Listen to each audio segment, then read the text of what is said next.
Hey everybody, how's it going?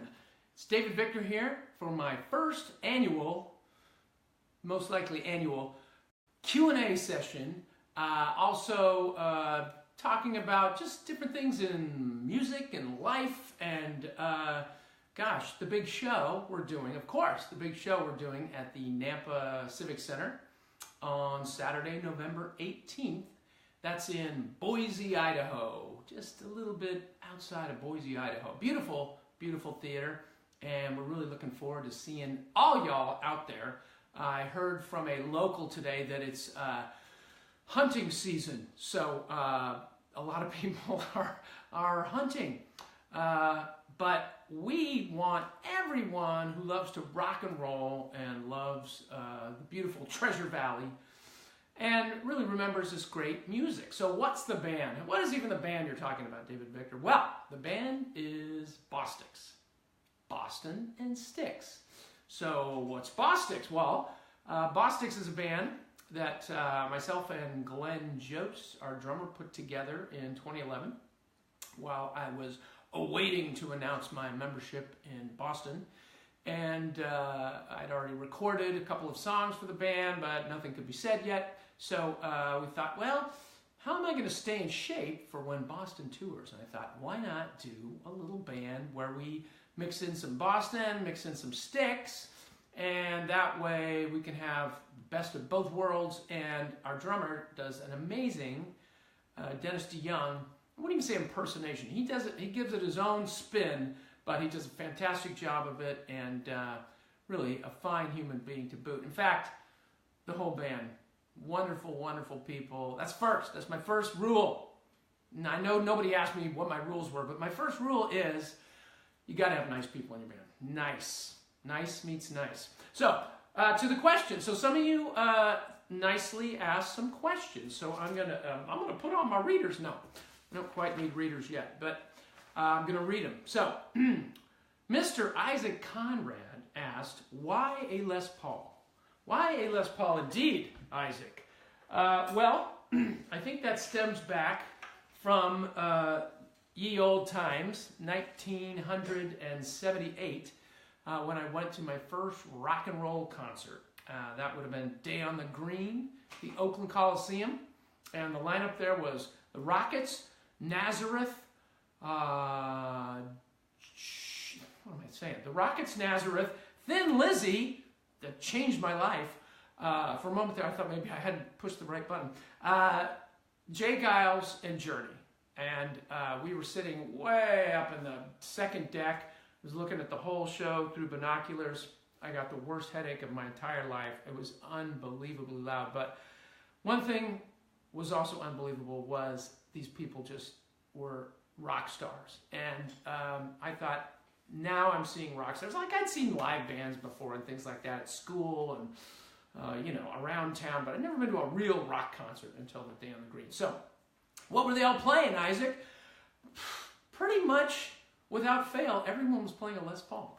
So to me, Les Pauls, Marshall Stacks, that was rock and roll. So that's kind of, I think that's why I gravitated toward the axe. Here you can see if some of you followed my journey, or the journey of this guitar through Alaska Airlines, who was kind enough to finally return it to me. And it's none the worse for wear, as far as I know. Well, I've never seen that before. No, I'm sure that was there before. You can't really see, but it's got a Stars and Stripes paint job on it. You can't see it. It's in there though, believe you me. And it's a rock and roll guitar. And of course, when you add the vibrato arm, oh yeah, gosh, what are some of the songs that I use that on? The end of Don't Look Back, go,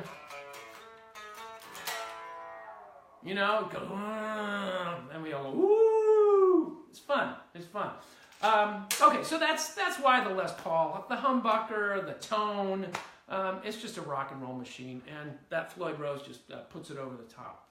So thank you, Isaac, for your question. I appreciate it. All right, Mr. Tiger, and I'm going to mispronounce this for sure, but it looks like Tiger Fine, which is actually a really cool name. If that's your name, Tiger, kudos to you. he asked, if you could put an all-star band together, who would it be?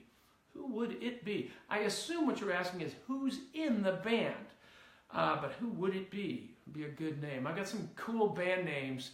Most of them are silly. So I won't even go into it because they're kind of too silly for this GP-rated conversation. Who would it be? Okay, so I think there's a few different people, but a 5-piece band to me is the coolest. I'm sorry, I love Van Halen, I love Rush, I love all these different bands that have, but the instrumentation of a 5-piece band, it just lays out nicely to me. So who's in it? So 5 people. Number 1, Eddie Van Halen. For the most flashy, amazing, rock star guitarist that can do anything. I mean, he taught me stuff just listening to him. I'd taken probably 2.5 years of guitar lessons at that point, and I didn't know how to play a lead or what it meant to be in a band or anything else. And putting on that first Van Halen album and listening to him riff and that riff kind of changed my life. And some of you guitar players know where that's from. But pull-offs, ladies and gentlemen. Maybe you noticed where that came from, too. That's actually in a Styx song. So, Eddie Van Halen, flashiest, best, coolest guitarist. The next guitarist, I'd say, laying out the guitarist first, of course, would be Scott Gorham from Thin Lizzy. Now, Scott, to me, is the ultimate cool, laid-back, slinky, sleek rock star guitarist. So he's got a good contrast with Eddie for the flash, and Scott for the super cool blues, just ooh licks. Listen to his solo in Bad Reputation off the album of the same name from 1978. Just the perfect soloist and just smooth and slinky. And sometimes you need that, you got the Eddie for the excitement and the flash, and then you need the slow, smooth, sexy, slinky guitar. So, okay, so drums. How about a drummer in this band? Well, I thought about that a lot. Everybody says John Bonham, and I'm just a teensy-weensy bit older. Like, that's not where my musical, everyone I was into was influenced by him. So, probably, by extension, him. But Denny Carmassi was the first guy that I heard really laying it down and listening to this guy's albums. It was actually my girlfriend at the time, brother. He played Montrose in the first Van Halen album, and that first Montrose sound. Boom, boom, pa, boom, boom, pa. And I know that's all John Bonham. I know. But he's playing it, and he's a rock and roller. I think he played with, of course, Montrose, Hart, and just an amazing, amazing drummer, and just solid as the day is long. So him. Okay, bass. Well, this is kind of a dual award because Phil Lynott from Thin Lizzy was always like just a rock star bass player, a great bass player, melodic, super melodic, and a great vocalist too. And so, even with my vocal choice, which you'll hear in a second, he would be the ideal also vocalist to take half the leads, kind of like we do in Styx, bringing it right back to you. All right, so what about I can name the drummer, the guitar player, the bass player. Yeah, singer. Can't forget the singer. Well, this guy's always been pretty much my favorite singer, rock singer. I always tried to kind of emulate him when I first started singing. That's the guy that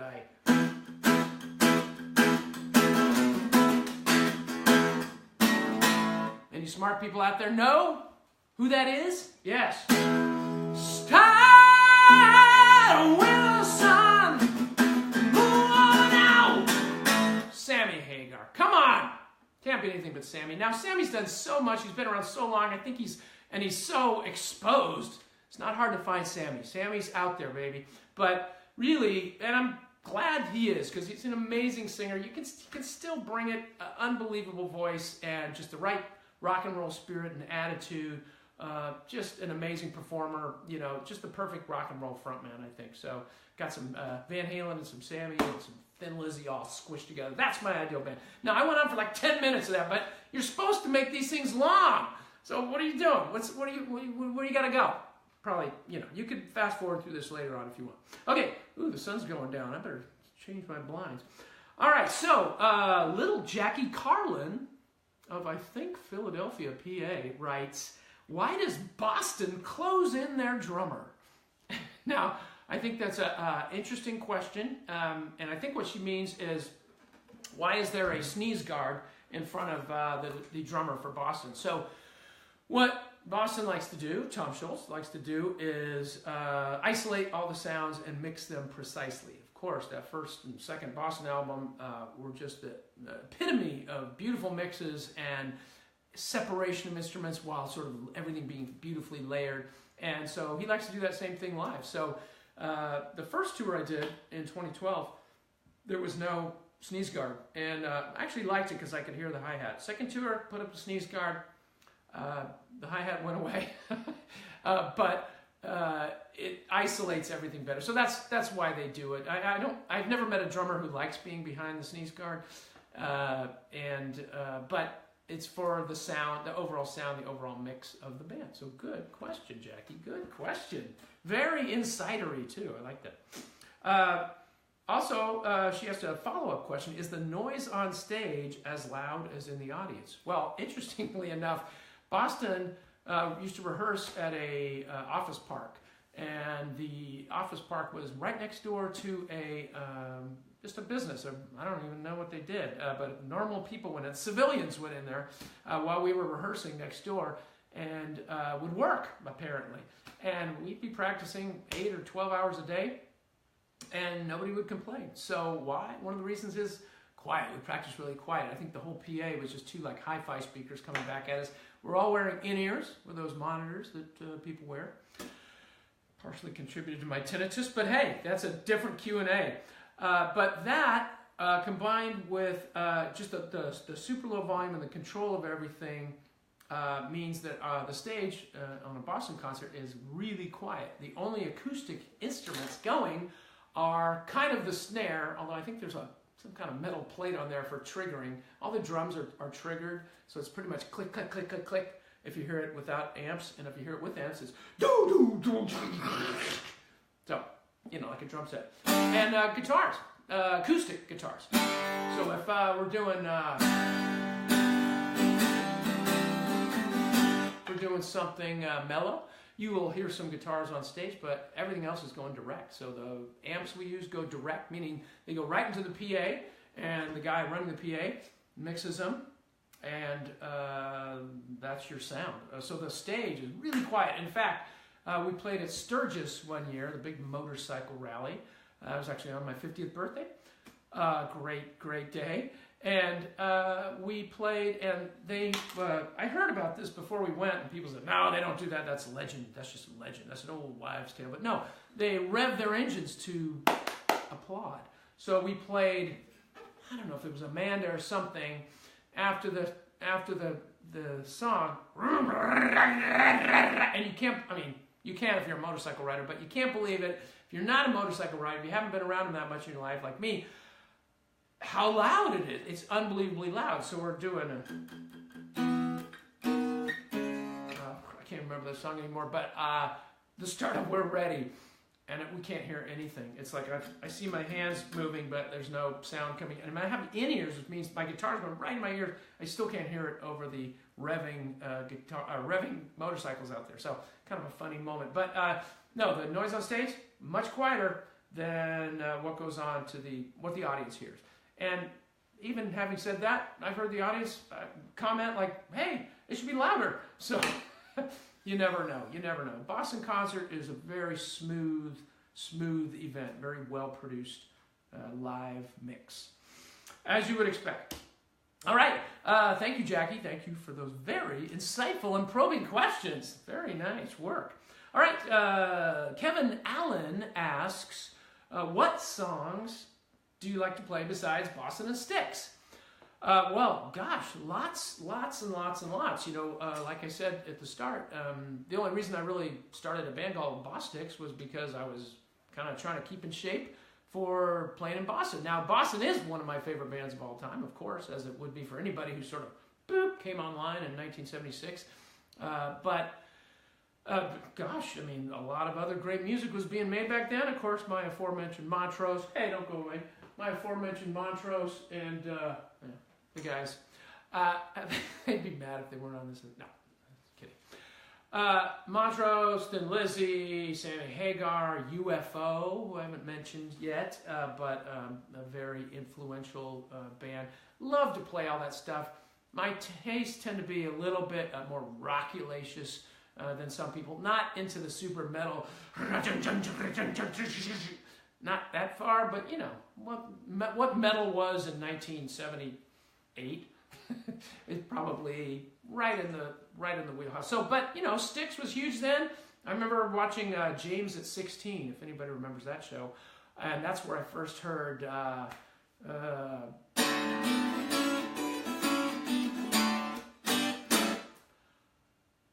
Fooling Yourself, which Glenn sings, by the way, so I'm to be forgiven for not having that right at the tip of my tongue, but that's where I first heard it, and you know, it's all that great sort of coming online and realizing, oh, there's music out there that isn't necessarily being played to death on AM radio, which was the big bugaboo back then, and it's being played, and I'm not really hearing, like we would hear Led Zeppelin every once in a while or whatever, but we wouldn't really hear so much Styx or so much Boston. Thank goodness for FM coming along, and ooh, you got to hear everything, you know, the deep cuts, at least what we thought were deep cuts at that time, and really that was the beginning of it all for me. So all that kind of music, I love playing all that kind of music. In fact, in Rock Stars and Stripes, our other band, we have like 3 bands that we do, but Rock Stars and Stripes, we play the Eagles, Aerosmith, Jay Giles, Kiss, everything from American rock artists. So we do that whole show, an amazing show. Leonard Skinner, the Black Crowes, Allman Brothers, Janis Joplin, Pat Benatar, you know, just everything. So I love all, you know, really all. Of course, everybody loves English music, right? That isn't that big of a stretch, but American rock, we found all the gems from American rock and roll. Okay, so thank you for that question, Kevin. Appreciate it. Now, Larry Launer, my dear friend Larry Launer, who I believe lives in Las Vegas. We played out there last year, and I was hoping to meet him there, but he couldn't make it that night. But he asked a very interesting and insightful question, which is, actually he asked several questions, but this one, you know, right at the tip of my tongue. What is the current Hubble constant? So Larry, an excellent question. The current best direct measurement of the Hubble constant is 73.8 kilometers per second per megaparsec, give or take 2.4 kilometers per second per megaparsec, including both random and systematic errors, corresponding to approximately a 3% uncertainty. So thank you very much for that question. Now, ladies and gentlemen, I'd be remiss if I didn't mention the rock and roll show that we're going to do. I hope that I haven't rambled on too long. Like I said, I think you're supposed to do these for a while, so I'm doing it. The show in Nampa, Idaho, which is right, it's all Boise, Meridian, Eagles, it's all right in there. Boise, Idaho, at the Nampa Civic is coming up Saturday, November 18th at 8 o'clock, probably. No, I'm pretty sure it's 8 o'clock. It doesn't say on there, but it's Saturday, November 18th. You can get tickets by calling 208-468-5500. Or you can go to bostyx.com, and we've got all our shows listed on the shows page. There'll be a little tiny link to the right that says ticket link. And if you click that ticket link, you will get right to the ticket page for the Nampa Civic. And I hope to see you all there. Seats are selling fast, so we hope to see you all there very soon. And gosh, some of you may be commenting. They're not showing up on my telephone, so I hope you've had a good time here this morning with me, and thank you for showing up. And boy, we'd really love to see you in Boise, Idaho for our final show of the year. So, and we got some very cool surprises coming up next year, including some original music, you original music fans. Now that we're steeped in the DNA of all this rock and roll, we know how to write. We've always, everybody in the band's released their own original material, so we're going to do some music that fits right in nicely with what we already do. So we're going to keep it fresh and new for everybody. So keep coming back to the shows. We really appreciate your support, and thanks again. We love you. See you soon, Idaho.